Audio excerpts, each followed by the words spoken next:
बातमीपत्रामध्ये आता पाहणार आहोत सकाळच्या महत्त्वाच्या 100 बातम्या अतिशय वेगवान स्वरूपात सुरुवात करूयात।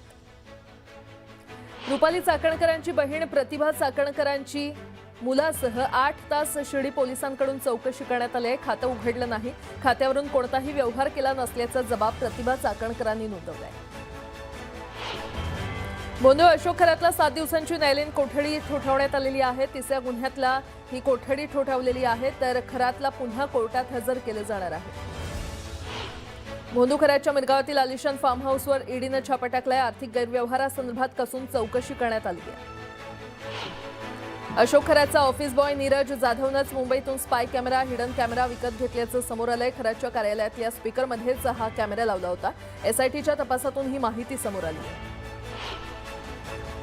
नाशिकच्या कंपनीमधील धर्मांतर प्रकरणातील आरोपी अश्विनी चेनानीला 2 दिवसांची पोलीस कोठडी सुनावण्यात आली आहे। आरोपी आणि मॅनेजर अश्विनीमध्ये 78 ईमेल आणि 22 कॉल झाल्याची माहिती आहे। नाशिकच्या म्हाडा गैरव्यवहार प्रकरणी एसआयटी स्थापन करण्यात आली आहे। 49 बिल्डरकडून गृहप्रकल्पांचं क्षेत्र कमी दाखवून सरकारची फसवणूक करण्यात आली आहे। जालन्यात विषय समितीच्या सभापतींना 3 महिन्यानंतरही केबिन मिळालेलं नाही। दरम्यान स्थायी समिती सभापतींनी लोकांचे प्रश्न सोडवण्यासाठी महापालिकेत मंडप थाटलाय। सिल्लोडमध्ये पाणी टंचाई आणि पाणंद रस्ता संदर्भात बैठकीचं आयोजन करण्यात आलं होतं। यावेळी आमदार अब्दुल सत्तार यांनी आढावा घेतला। सर्वसामान्यांचे प्रश्न तात्काळ सोडवण्याच्या सूचना अधिकाऱ्यांना देण्यात आल्या। जळगावच्या चोपडा शहर पोलीस स्थानकात गोरक्षकांनी ठिय्या आंदोलन केलं। चोपडा शहरात गोवंश कत्तलीसाठी आणले असल्याचा आरोप करण्यात आला। दरम्यान गोवंश गोशाळेमध्ये आणेपर्यंत आंदोलन सुरूच ठेवण्याचा इशारा देण्यात आला। कांद्याच्या भावात होत असलेल्या घसरणीमुळे येवल्यातील शेतकरी आक्रमक झाले। संतप्त शेतकऱ्यांनी यावेळी आक्रमक भूमिका घेत रस्त्यावर उतरत जोरदार घोषणाबाजी केली। यावेळी शेतकऱ्यांनी राजापूर जवळील येवला नांदगाव मार्ग रोखून धरला होता। कांद्याला प्रति क्विंटल 1,500 रुपये अनुदान देण्याची मागणी यावेळी करण्यात आली। मावळच्या बौर गावात शेतकरी आक्रमक झाले। शेतीची जमीन परवानगीविना एमआयडीसीसाठी अधिग्रहण करत असल्याचा आरोप शेतकऱ्यांनी केलाय। शेतकऱ्यांच्या विरोधानंतर तहसीलदार आणि गावकऱ्यांमध्ये चर्चा झाली। दरम्यान गावात पोलिसांचा मोठा बंदोबस्त तैनात करण्यात आलाय। जालन्याच्या गुंज गावात गोदावरी नदीपात्रात युवा शेतकरी संघर्ष समितीनं जलसमाधी आंदोलन केलं। ढगफुटीमुळे पूर येऊन नुकसान झालेल्या शेतकऱ्यांना मदत मिळाली नसल्याचा आरोप करण्यात आलाय। तातडीनं शेतकऱ्यांना मदत देण्याची मागणी करण्यात आली आहे। बीडमध्ये ओबीसी संघटनांनी आंदोलन केलं। जनगणनेच्या प्रक्रियेमध्ये ओबीसींच्या उल्लेखाचा कॉलम नसल्यानं संताप व्यक्त करण्यात आला। तातडीनं ओबीसी कॉलम जनगणनेमध्ये सहभागी करण्याची मागणी करण्यात आली। मागणी मान्य न झाल्यानं जनगणनेवर बहिष्कार टाकण्याचा इशारा देण्यात आला। वाशिमच्या बोरखेडी गावातील तरुणानं स्मशानभूमीच्या मागणीसाठी आमरण उपोषण केलं। स्मशानभूमी नसल्यानं अंत्यविधी उघड्यावर करावा लागतोय, यामुळे तातडीनं स्मशानभूमी करण्याची मागणी करण्यात आली आहे। दरम्यान मागणी पूर्ण होईपर्यंत उपोषण सुरू ठेवण्याचा इशारा देण्यात आला। नोएडातील खासगी कंपन्यांमधील कर्मचारी पगारवाढीसाठी आक्रमक झालेत। आंदोलकांनी आक्रमक होत तोडफोड आणि जाळपोळ केली आहे। दरम्यान नोएडातील कंपनीची तोडफोडीचा सीसीटीव्ही समोर आलाय। आता एक धक्कादायक बातमी। अमरावतीच्या परतवाडा शहरातून मोहम्मद अयाज मोहम्मद तन्वीर नावाच्या एका तरुणानं शहरातील 180 तरुणींचं लैंगिक शोषण केल्याचा आरोप भाजप खासदार अनिल बोंडे यांनी केलाय। या प्रकरणी मोहम्मद अयाज मोहम्मद तन्वीर यावर कारवाई करण्याची मागणी बोंडे यांनी केली आहे। ते व्हिडिओ व्हायरल झाल्यानंतर मोहम्मद अयाज मोहम्मद तन्वीर कुटुंबासह परतवाडा शहरातून फरार झाल्याचं शेंडेंनी सांगितलंय।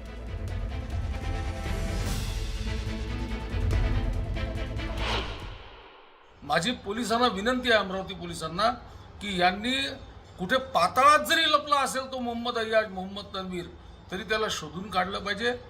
मुस्लिम धर्मातल्या मुली असतील, हिंदू धर्मातल्या मुली असतील, या मुलींचं ब्लॅकमेलिंग करून ज्या पद्धतीने मोहम्मद अय्याज मोहम्मद तन्वीरनी त्यांना वापरून घेतलेलं आहे, त्यांना ब्लॅकमेल केलेलं आहे, त्यांचे अत्यंत अश्लील असे व्हिडिओ काढलेले आहेत, त्याला कठोर शिक्षा झाली पाहिजे। त्याला फटके मारले पाहिजे, त्याच्या पूर्ण कुटुंबियांना आतमध्ये केलं पाहिजे।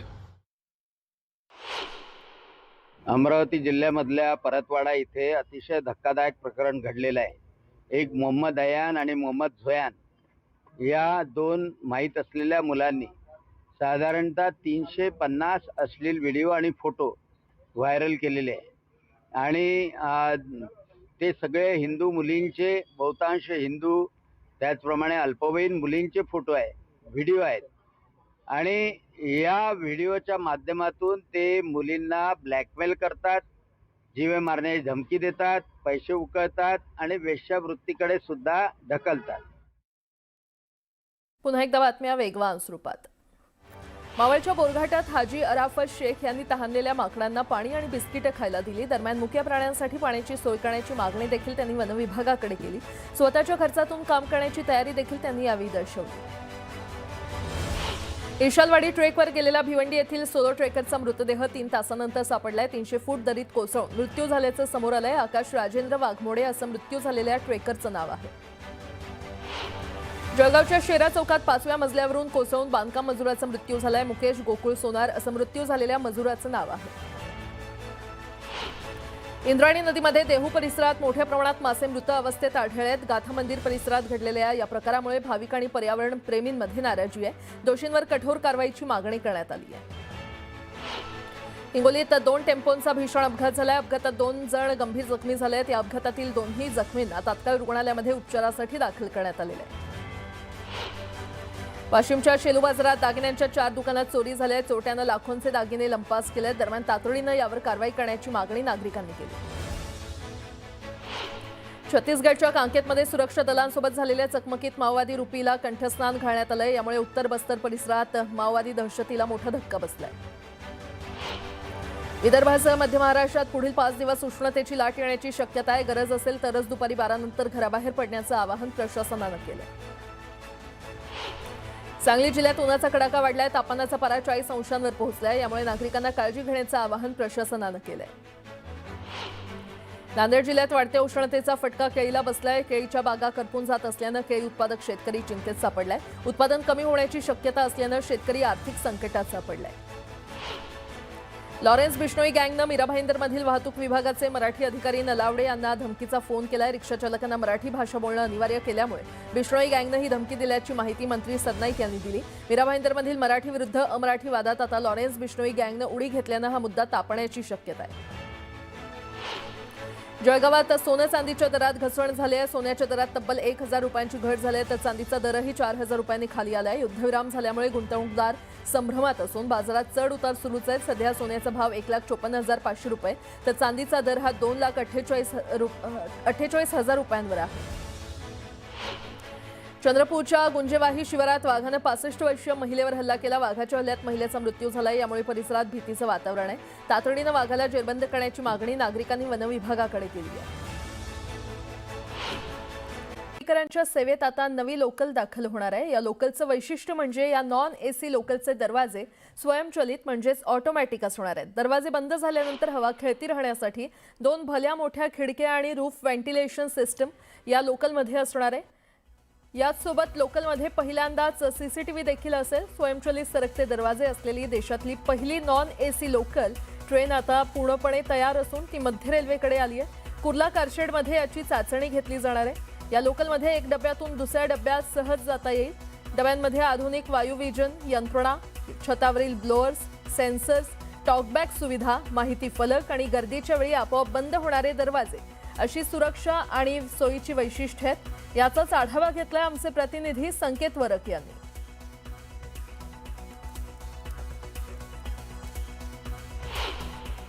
या ट्रेनमध्ये जे दरवाजे आहेत त्या दरवाजांमध्ये ऑटोमॅटिक क्लोजर तर आहेच, सोबतच ऑलमोस्ट 2/3 पोर्शन जो आहे तो लोअरनी याच्यामध्ये केलेला आहे, ज्याच्यातनं हवेच्या येण्या जाण्याला कुठल्याही प्रकारचा प्रतिबंध होणार नाही। याशिवाय या कोचमध्ये या 12 जे कोच आहेत त्याच्यामध्ये 6 कोच + 3 कोच + 3 कोच अशी अरेंजमेंट करण्यात आलेली आहे, ज्याच्या माध्यमातून गर्दीचं योग्य ते विभाजन होईल आणि एका कुठल्याही डब्यामध्ये जास्त गर्दी होणार नाही याची काळजी आपण घेणार आहोत। याशिवाय याच्यामध्ये प्रत्येक कोचच्या वरती 2 रूफ माउंटेड व्हेंटिलेशन सिस्टम बसवण्यात आलेले आहेत।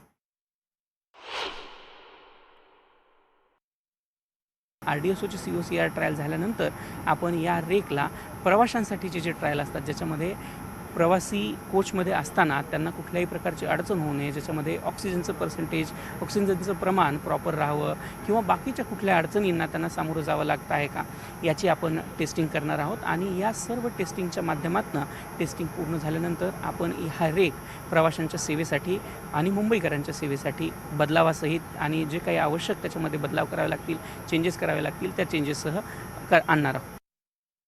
रिक्षा चालवण्यासाठी मराठी भाषा शिकणं अनिवार्य करण्याच्या हालचाली सुरू असताना आता लॉरेन्स बिश्नोई गँग अमराठी भाषिकांच्या बाजूनं मैदानात उतरली आहे। लॉरेन्स बिश्नोई गँग मीरा भाईंदरमधील वाहतूक विभागाचे मराठी अधिकारी नलावडे यांना धमकीचा फोन केल्याची माहिती समोर आली आहे। रिक्षा चालकांना मराठी भाषा बोलणं अनिवार्य केल्यामुळे बिश्नोई गँगनं ही धमकी दिल्याची माहिती परिवहन मंत्री प्रताप सरनाईक यांनी दिली आहे।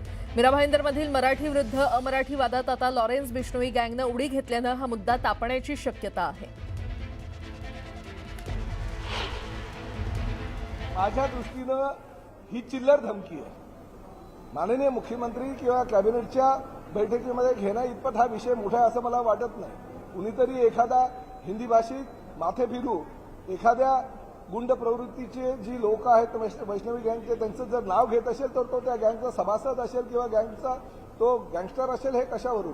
कोणीतरी जाणीवपूर्वक आमच्या आरटीओच्या अधिकाऱ्याचं मानसिक खच्चीकरण करण्यासाठी हा प्रयत्न करत असल्याचं पण सांगता येत नाही। पोलीस तपासामध्ये निष्पन्न होईलच, परंतु शेवटी परत एकदा मी सांगतो अशा धमक्यांना आम्ही बळी पडणार नाही। पुढची बातमी पाहूयात। कधी अघोरी पूजाविधी तर कधी खडे किंवा जंगली चिंचोके लाखोंना विकून खरातनं अनुयायांची लूट केली।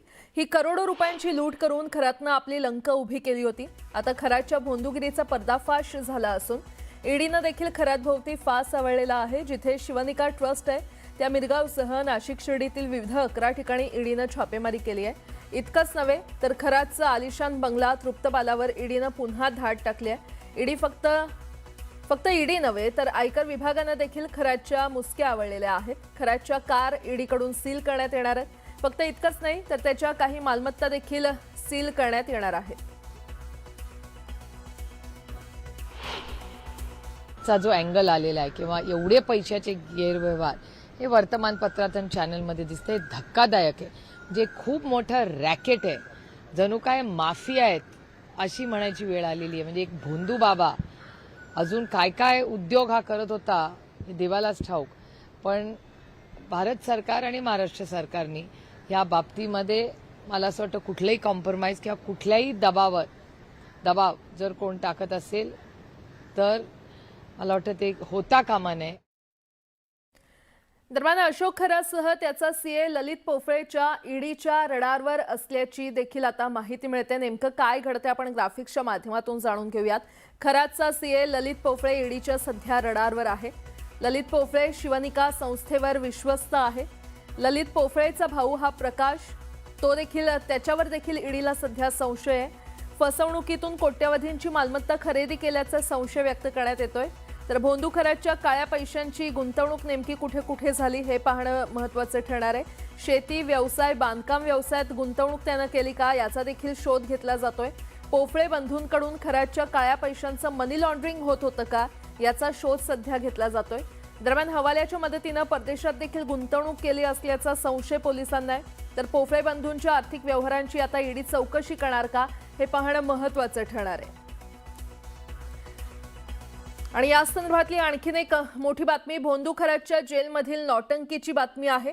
माझी पत्नी सध्या कुठे आहे हे देवालाच ठाऊक आहे असं भोंदू अशोक खरात एसआयटीला सांगून दिशाभूल करत असल्याची चर्चा आहे। सुमारे महिन्याभरापासून अशोक खरातची पत्नी फरार आहे। खरातचे काळे कारनामे समोर आल्यानंतर त्याच्या पत्नीच्या नावे काही संपत्ती असल्याची माहिती समोर आली होती आणि तेव्हापासून एसआयटीकडून कल्पना खरातचा शोध घेतला जातोय। तर दुसरीकडे मुलगा हर्षवर्धन खरातची पोलीस चौकशी झाली होती, तेव्हापासून तो देखील नॉट रिचेबल आहे। या संदर्भात कोठडीत असलेल्या अशोक खरातला एसआयटीनं विचारलेल्या प्रश्नावर अशोक खरातनं अजब उत्तरं दिली आहेत। तर पोलीस चौकशीत डॅडला सगळं माहिती आहे आणि घरात खूप कॅश यायची असं सांगणारा त्याचा मुलगा हर्षवर्धन खरातशी बोलण्याची इच्छा अशोक खरातनं बोलून दाखवली। त्याला हर्षवर्धनशी नेमकं काय बोलायचंय, मुलामार्फत तो इतर कोणाला काही निरोप पोहोचवू पाहतोय का, अशा विविध चर्चा रंगल्यात।